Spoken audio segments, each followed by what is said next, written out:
নাকি কিনলে। ঠিক আছে, চলে যাচ্ছি শ্রীমঙ্গলে। তো আমরা অবশেষে চলে আসলাম চায়ের রাজ্য, যেটা মাশাআল্লাহ সুবহানাল্লাহ। আমাদের টিম মেম্বার প্লাস আমাদের গাড়িটা মাঝপথে নষ্ট হয়ে গেছিল হবিগঞ্জ জেলার মাধবপুর উপজেলায়। খেজুরের রস,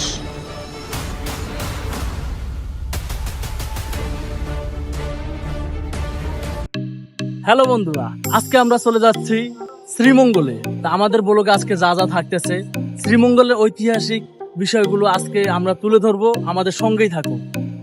তো বন্ধুরা, আমরা সকাল সকাল চলে যাচ্ছি শ্রীমঙ্গলে শুধুমাত্র 1 কাপ চা খাওয়ার জন্য। দাদা, 1 কাপ চা হবে নাকি?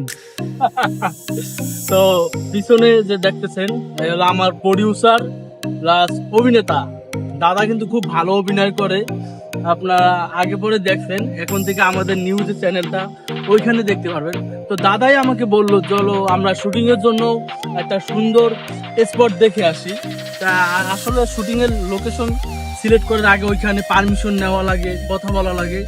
তো সে কারণে আমরা যাচ্ছি, আর একটা বিজনেস পারপাসের কাজের জন্য যাচ্ছি শ্রীমঙ্গলে। তো হুট করে আমাকে গতকাল রাত্রে বললো যে আমরা সকালে যাব। তো আমরা সে অনুযায়ী তার কথা মতো সকালে রেডি হয়ে গেলাম। আমাদের সাদ্দাম ভাই কার ড্রাইভার, তো সেওর চলে আসলো। আমরা সবাই এখন রেডি হয়ে চলে যাচ্ছি। আমাদের মূল টার্গেট হচ্ছে চা খাওয়াটা, তার পাশাপাশি কাজ করবে। তো আমাদের সঙ্গেই থাকুন, এবং শ্রীমঙ্গলের যত ঐতিহাসিক বিষয়গুলো সেগুলো এই ব্লগের ভিতর পাবেন। আর শ্রীমঙ্গলের যে নামকরা চা বাগানটা, ওইখানে আমরা যাচ্ছি। তো ফুলফিল ভাবে ঘুরিয়ে ফুরিয়ে দেখাবো, সবকিছুই থাকছে এই একটি ব্লগের ভিতর। আপনারা আরো জানতে পারবেন কিভাবে ঢাকা থেকে শ্রীমঙ্গল আসবেন। আর ঢাকা থেকে যারা আসবেন তারা সায়দাবাদ, কলাবাগান, তাহলে ওইখান থেকে একটা গাড়িতে উঠলে সরাসরি শ্রীমঙ্গলে, মৌলভীবাজার শ্রীমঙ্গলের গাড়ি ওইখান থেকে পাওয়া যায়।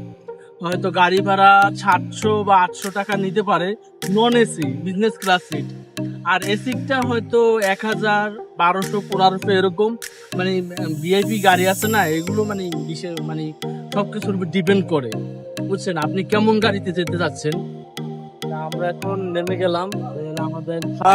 আমাদের টিম মেম্বার প্লাস আমাদের গাড়ির ড্রাইভটা সেও করে, সে ভালো গাড়ি চালায়। সামনে আমিও শিখে যাব। আমরা চলে আসলাম। আমরা এরকম একটা মোটামুটি একটা রাস্তার পাশে আর কি। এখন তো ভালো হোটেলে যাওয়া সম্ভব না, তাই কিন্তু এটার ভিতরে খুব সুস্বাদু, মানে এই হোটেলটার অনেক নাম দাম আছে। আপনারা দেখতেই পাচ্ছেন লোকটি কত দ্রুত করে আমাদের জন্য পরোটা বানিয়ে দিচ্ছে। আর এই আমাদের সকালের নাস্তা, পরোটা, ডাল, ডিম ভাজি। আর হ্যাঁ, আর একটা কথা, এটা রাস্তার পাশের একটা হোটেল হলো, এটার খাবারটা কিন্তু আসলেই দারুণ ছিল। আর এই দোকানটি ডাল পরোটার জন্য এমনিতেই অনেক ভাইরাল। তো গাইস, আমাদের দেখতে দেখতে খাওয়াটা শেষ হয়ে গেল।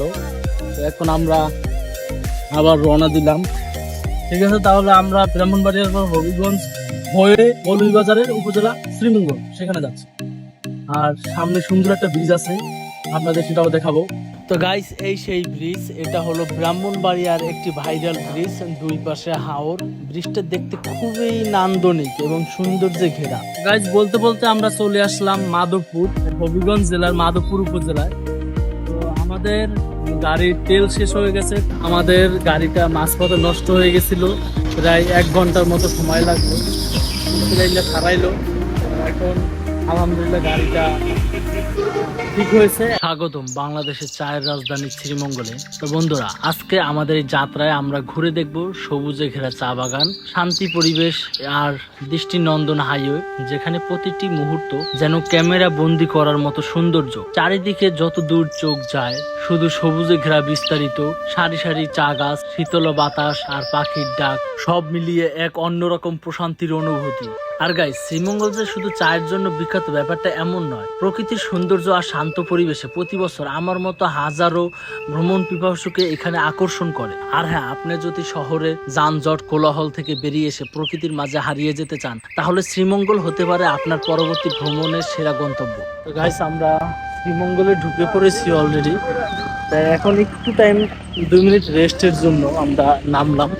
তো হঠাৎ একটা চোখে আমার জিনিস পড়লো, সেটা হলো এই বাগানের ভিতরে।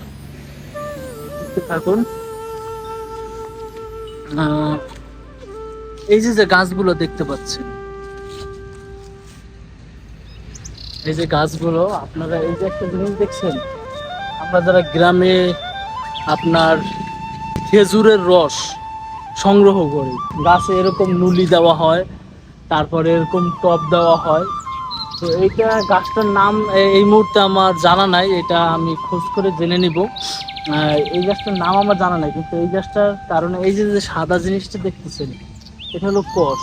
কেমন, এই কষটা সংগ্রহ করে বিভিন্ন ধরনের ঘাম আঠা তৈরি করা হয়। দাদা একটু আর কি রেস্ট নেওয়ার জন্য বের হইলো এই আর কি। তা আপনারা আমাদের সঙ্গেই থাকুন। তো বন্ধুরা, আমরা গন্তব্যে পৌঁছানোর জন্য আবারও গাড়িতে উঠে বসলাম। এখন সরাসরি চলে যাব চায়ের বাগানে। তো হ্যালো গাইস, তো আমরা অবশেষে চলে আসলাম চায়ের রাজ্য, যেটাকে চায়ের রাজধানী বলা হয়, এই সেই শ্রীমঙ্গলের চা বাগান। আর দাদা তো সাথে অলওয়েজ আছে, আমরা যেখানে যাই সেখানে আছি। তা আমরা আর একটু ঘুরে ঘুরে দেখাই, আপনাদেরকে দেখাবো। দাদা, আমরা আর একটু ভিতরে চলি, বা আমরা এই উপরের সাইডটা চলি। তো গাইস, আপনারা দেখতে থাকুন। ওকে ওকে ওকে গাইস, দেখেন আমি পাহাড়ে উঠে যাচ্ছি। এই সেই আপনার একটা কোম্পানি, মানে এই চার যে বাগানের নামটা, এই সেই নাম ফিনলে, ঠিক আছে, হলো ফিনলেটি।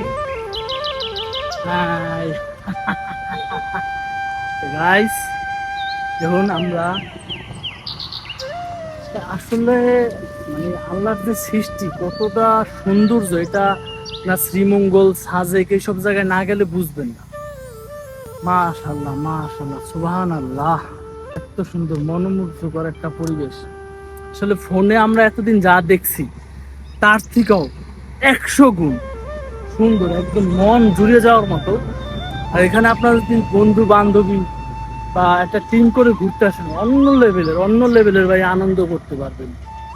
কখনো কখনো শহরের কোলাহল থেকে দূরে এমন সবুজের মাঝে নিজেকে খুঁজে পাওয়া যায়, আর সেই অনুভূতিটাই আজ আপনাদের সঙ্গে শেয়ার করছি। দেখুন তো, যতদূর চোখ যায় শুধু সবুজে। শ্রীমঙ্গলে এই অপরূপ সৌন্দর্য চায়ের বাগানে সত্যি মন ছুঁয়ে যায়। তো বন্ধুরা, এখন আমি আর একটা চায়ের কোম্পানিতে চলে এসেছি। এখানে বিভিন্ন ধরনের চা পাতা পাওয়া যায়, এগুলো বিদেশে বিক্রি করা হয়, আর এগুলোর কেজি আপনার 800 টাকা, 1000 টাকা এরকম, খুব দামি হওয়ার কারণে বাংলাদেশে এগুলো সবাই কিনে খায় না। আর বাংলাদেশে আমরা অ্যাভেলেবেল বাজার ঘাটে যা কিনে খাই ওটা খুব নর্মাল বা লোকাল চা পাতা, বিভিন্ন কোম্পানির নামে যেগুলো চলে। আর এগুলো হলো অনেক এগ্রেড সম্পূর্ণ, অনেক ভালো মানের চা পাতা। আর কোটার ভিতর যে 3 রকমের ফুল দেখতেছেন, এটা এক একটা আলাদা আলাদা ফ্লেভার। ভাই এখন যে চা পাতাটা দেখাচ্ছে ওটা হলো গিয়া গ্রিন টি। আপনারা গ্রিন টি হিসেবে যেটা চেনেন সেটা হলো ওই গ্রিন টিটা। আর গাইস, হ্যাঁ, আমি অনলাইনে নিজে বিজনেস দিব এই চা পাতা নিয়ে। তো আপনারা অনলাইনে আমার কাছ থেকে নিতে পারবেন। এগুলো বাহিরে যেগুলো ইনপুট করা হয় সেগুলো এর নাম্বার 1 এগ্রেড সম্পূর্ণ চা পাতা একমাত্র আমার কাছেই পেয়ে যাবেন। আর কিছুদিনের ভিতরে আমি এগুলো সেল দেওয়া ধরবো, আপনারা তখন অর্ডার করবেন। তো গাইস, আজকে এই পর্যন্ত। আমাদের এখন বাজারে যে উদ্দেশ্যে আসছি, শ্রীমঙ্গল বাজারে চায়ের যে গোডাউন, সেখানে আমরা পরিদর্শন করলাম, সবকিছু দেখলাম, ভালো মন্দ যাচাই করলাম। তো চা বাগান ঘোরাঘুরি শেষে চা পাতা নিয়ে বিজনেস করার জন্য কথাবার্তা শেষ করে এখন বাড়ির উদ্দেশ্যে রওনা দিলাম। তো বন্ধুরা, আজকের মতো এখানেই শেষ করছি শ্রীমঙ্গলের এই অসাধারণ চা বাগানের ভ্রমণ। সবুজে এই শান্ত সৌন্দর্য, নির্মল বাতাস আর প্রকৃতির নীরবতা সবকিছু মনে থাকবে অনেক দিন। আশা করছি এই ছোট্ট ভ্রমণের প্রতিটি মুহূর্ত আপনাদেরও ভালো লেগেছে। ভিডিওটি ভালো লাগলে একটি লাইক দিন, আর আপনার মতামত কমেন্টে জানিয়ে দিন। আর এমন আরও ভিডিও পেতে আমাদের চ্যানেলটি সাবস্ক্রাইব করে আমাদের পাশে থাকুন। দেখা হবে খুব শীঘ্রই নতুন কোনো জায়গায়, নতুন কোনো গন্তব্যে। আল্লাহ হাফিজ, ভালো থাকবেন।